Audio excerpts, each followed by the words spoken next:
আমরা যারা তারাবির নামাজ 20 রাকাত অথবা 10 রাকাত পড়ে আসছি, এ বিষয়ে আমাদের কলরব শিল্পী গোষ্ঠীর প্রধান পরিচালক সাইদ আহমেদ কলরব, তার কাছ থেকে শুনি যে আমাদের তারাবির নামাজ কয় রাকাত পড়লে ভালো হবে ইনশাআল্লাহ। তারাবির সালাত কয় রাকাত আদায় করছেন? 8 রাকাত না 20 রাকাত না 10 রাকাত না 12 রাকাত?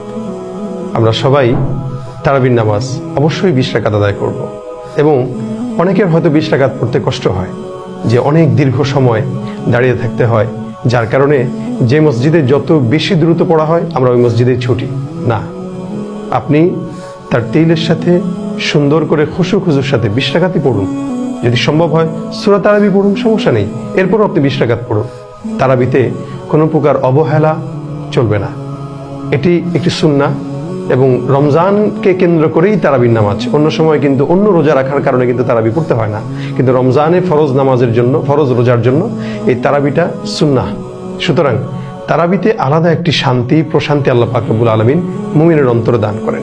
এজন্য আমরা দ্রুততার পিছনে না ছুটে খুব তার তেইলের সাথে এবং খুশু খুজুর সাথে 20 রাকাত তারাবি পড়ব, প্রয়োজনে সূরা তারাবি পড়ি। এরপরও আল্লাহ পাক রব্বুল আলামিনের এই একটি বিধান আমরা ইহতিমামের সাথে আদায় করার চেষ্টা করি।